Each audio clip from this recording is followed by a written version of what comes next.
As atenções do mundo estão voltadas para as florestas e a contribuição do desmatamento para as mudanças climáticas. O Brasil é um dos principais focos nesta questão e o Fumbio traz este tema para debate no terceiro Diálogos Sustentáveis em São Paulo. Aquecimento global e biodiversidade. Como o problema pode se transformar numa oportunidade de negócios? O setor público, a meu juízo, tem talvez a principal arma, o principal instrumento, que são as unidades de conservação.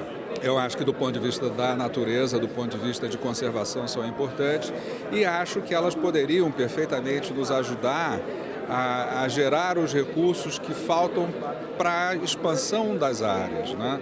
Então, se fosse possível nós contarmos o mato, a floresta contida dentro das unidades de conservação e proteção integral e pudéssemos contar com créditos dessas unidades, certamente nós poderíamos expandir o sistema.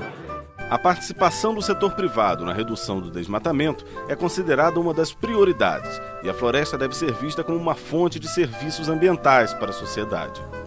Se não se engajar os interesses econômicos com a preservação ambiental, não haverá solução. Quer dizer, obviamente as políticas públicas são fundamentais justamente para engajar todo o mercado em práticas sustentáveis. Quer dizer, é a economia como um todo, não apenas os fundos públicos, voluntários, que farão com que a gente construa esse modelo sustentável. Uma parte do Brasil é muito industrializada, é uma parte muito desenvolvida, uma parte muito urbana importante e tem muita área desmatada. Então eu acho que realmente precisa a gente achar uma maneira de instrumentos financeiros, de mercado, de incentivos ao plantio, seja através de redução de impostos. Além da questão ambiental, onde normalmente nós tratamos apenas do desmatamento, hoje o Brasil é o maior país em quantidade de água e hoje a água vale mais do que petróleo.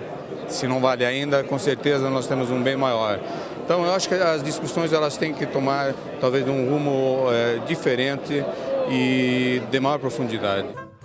O Diálogos Sustentáveis recebeu Don Melnick, professor do Departamento de Ecologia da Universidade de Columbia, nos Estados Unidos, Gonzalo Castro, diretor para as Américas do Sustainable Forestry Management, e Sérgio Barbosa Serra, embaixador para a mudança do clima do Ministério das Relações Exteriores.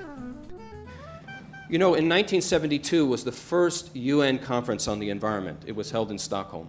Since that 1972 conference, we have lost approximately 12 million hectares or 30 million acres per year, something on the order of 1 billion acres or 400 million hectares. 400 million hectares is about half the size of Brazil. Okay, that has been lost all over the world in terms of tropical forest. There has been a range that has been talked about between 10 and 25% of global carbon emissions coming from deforestation. The carbon markets, in fact, offer the only real possibility to not only stabilize the atmosphere, to fight global warming, to create jobs, but also to save biodiversity. Florestas como bons negócios. Uma matemática simples da equação do desmatamento e aquecimento global pode ser transformada em uma atividade rentável para o setor privado através do mercado de carbono, um cenário de oportunidades para o Brasil. So to capitalize what needs to be done in order to really have a major impact on deforestation rates worldwide, we need capital markets. It's the only thing that's going to produce the kind of capital necessary to make this work. At $10 billion, we cut worldwide deforestation of tropical forests in half. It goes down 50% below what it is right now. $10 billion a year. And that is that the prospects for finding additional public money to save biodiversity around the world are not realistic. That money doesn't exist in the public sector worldwide. So the prospects of stopping deforestation by decree are not realistic. It's not going to happen. It has to be an alternative use of the land that gives you sufficient income so that you don't cut instead of cutting. I see an enormous opportunity for Brazil because that means it can have an enormous impact on the climate, and if there are economic gains to be made from having that impact, enormous economic opportunities to be had in Brazil. So this, from a business point of view, from an atmospheric point of view, from a global community point of view, Brazil is sitting in an extraordinary position right now. The solution, however, to me is very evident, and it comes from the linkage between the biodiversity crisis and the opportunities that climate change offer in terms of carbon markets. Desmatamento evitado. Manter a floresta em pé pode ser mais lucrativo do que desmatar ou investir em projetos de tecnologia limpa, especialmente para o Brasil, que hoje está em 4º lugar entre os países com maior emissão de gases de efeito estufa por causa do desmatamento na Amazônia. Gonzalo Castro, um dos palestrantes do Diálogos Sustentáveis, aponta alguns caminhos para ações eficientes, regionais e globais. There is a chunk of land that is about 150,000 hectares that is a private reserve in Peru, again. And under Peruvian law, you can actually sell the environmental services if you pay the government a fee for selling those services. We know how to make a conservation concession work. If we have money, we can conserve a forest. So the business proposition that we made to our partners there is very simple. We say, we give you an endowment, we give you $10 million. With $10 million, you will have an endowment and you will be able to manage that reserve in perpetuity because you can now have an income flow, you can hire the guards, you can work with the communities, and you will protect the forest. So we know that the carbon will not be emitted. For this to work, for this to happen, eventually the voluntary markets cannot only be fed in terms of futures. The market has to be real, the regulations have to be in place, and it is therefore imperative that countries get on with negotiating rules for avoiding deforestation that are practical and that are real. A Amazônia, no fundo, que é a nossa principal fonte de biodiversidade, é mais uma vítima do que causadora da mudança do clima, do aquecimento global, segundo os cenários apontados pelo IPCC, é que, para defender a biodiversidade do Brasil, nós não podemos só fazê-lo, enfim, com ações internas. É necessário uma ação global. Portanto, os países em desenvolvimento devem adotar uma atitude mais proativa. União de agendas. Para promover o diálogo, o Fumbio convidou os debatedores Israel Klabin, presidente da Fundação Brasileira para o Desenvolvimento Sustentável, Carlos Eduardo Yang, coordenador do Grupo de Economia do Meio Ambiente da Universidade Federal do Rio de Janeiro, e Leonel Melo, responsável pelo setor florestal da EcoSecurities Brasil. Biodiversidade e mudança climática não são mais duas coisas, não são mais duas áreas, é uma única exclusiva área. Um está interligado ao outro de toda e qualquer maneira. Se você falar, por exemplo, em termos de biodiversidade e matriz energética, nós estamos caminhando rapidamente para o uso de biomassa na matriz energética. A tese de avoided deforestation, de desflorestamento evitado, desmatamento evitado, é excelente. No Brasil, infelizmente, parece que ela não funcionaria com o tamanho que ela deveria funcionar, porque 80% da floresta amazônica já é uma APP, uma área de proteção ambiental. A maior parte das reservas dos grandes reflorestadores também. Portanto, não tem adicionalidade e nós temos que encontrar mecanismos diferenciados para chegar lá. Por outro lado, a ideia de flexibilizar a fonte de recursos é de fundamental importância. É a possibilidade de nós formarmos fundos para produtos florestais não madeiráveis, sejam eles oriundos de biotecnologia, sejam outros, e isso poderíamos incluir até clima, como um dos produtos fundamentais a ser preservados pela floresta e que tem um valor. Foi colocado aqui metade de um Brasil queimado nos últimos 20 ou 30 anos, que foi a colocação do professor Melny, mas aproximadamente metade do Brasil queimou nos últimos 100 anos. É mais ou menos o que nós desmatamos nos últimos 100 anos. Então, a nossa contribuição não é insignificante, não é marginal. E a minha pergunta, então, de uma forma um pouco mais construtiva, é, diante do que vem pela frente e dessa abertura que a gente espera após o período de compromisso de Kyoto, de novas negociações, como é que a gente pode construir mecanismos que liguem o setor privado com esforços de conservação florestal que também protejam a biodiversidade. Why are companies in the US starting to buy credits?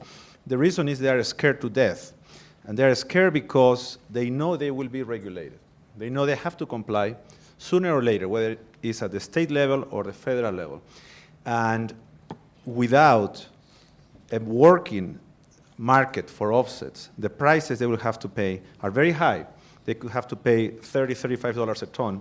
And many companies, they already know this, the companies are intelligent, they know they cannot do business at those prices. They need to keep prices at about 20, 25, if possible. The only way to keep prices at that level is with forestry credits. And therefore, the companies that are most in favor of the inclusion of forestry credits are those that know that they have to be regulated. What are these companies? These are oil companies, energy companies, electricity companies, and airlines. A questão florestal veio com atraso aos projetos de energia, por problemas de metodologia. E eu acho que o Brasil está numa posição muito privilegiada, mas, ao mesmo tempo, não pode esperar essas metodologias tão complexas serem aprovadas por Kyoto.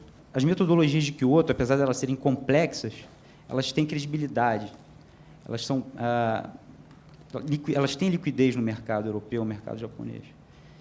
No mercado americano acontece diferente, quer dizer, mas nós precisamos de metodologias com credibilidade para terem bons preços no mercado americano. As metodologias de Kyoto se serviriam como referência para o desenvolvimento de novas metodologias? My feeling is that since we are, as you pointed out, in a situation where we should probably think about doing a lot of this voluntarily first, getting into the voluntary markets before this all comes into play, because it probably will not come into play before 2013, that we should probably aim for the highest tier, and the reason for that is that will create a credit that is fungible no matter what regulations come down the road. So if you buy that credit now, and you will buy it very cheaply now, of course, because you're gambling that there will be a market for this down the road. If you gamble on something that has very high credibility, scientific credibility and administrative credibility, then you're very likely to be successful when whatever comes down the road. Hoy día, el 25% de la superficie del planeta está ocupado por la agricultura. Un porcentaje tremendamente importante. Y el 3% de la misma superficie del planeta está ocupado por las ciudades. El gran desafío es cómo lograr que el costo de oportunidad del uso de la tierra sea más interesante, ¿no es cierto?, en términos de la conservación, antes que en una actividad económica inmediata, sea vía la agricultura, sea vía el uso insostenible del bosque. O que nós podemos extrair aqui e produzir aqui algo que tenha valor e que a gente possa, com esse valor, com esse algo que nós vamos produzir, cobrar da gente mesmo e das pessoas, digamos assim, responsáveis ou responsabilizadas para que a gente possa fazer um trabalho melhor, tanto na questão do carbono, na questão da sustentabilidade, que no final do dia nós sabemos que todos esses pontos são um ponto só. O FUNBio tem essa missão de aportar recursos estratégicos. A informação é um recurso estratégico. A nossa expectativa é que nós tenhamos trazido informações novas, informações importantes, para um grupo de pessoas que pode tomar essas informações e transformá-las em ações nas suas ambiências, principalmente para aqueles que são produtores, para aqueles que são parte do setor produtivo. Vamos buscar nos posicionar relativamente a essa questão e estudar a possibilidade de nós mesmos participarmos desse esforço, criando um fundo, mediando recursos para que possamos estimular essas atividades que foram aqui colocadas como necessárias e esperamos que aqueles que estão aqui hoje possam levar também essas informações e concretizá-las na direção dos seus objetivos, considerando que essas são questões importantes e que essas são informações que podem operacionalizar essas ações. Produzir informações relevantes para alcançar soluções na discussão sobre a sustentabilidade é um dos objetivos do Diálogos Sustentáveis. Criar novos mecanismos financeiros para a conservação da biodiversidade é o compromisso do FUNBio.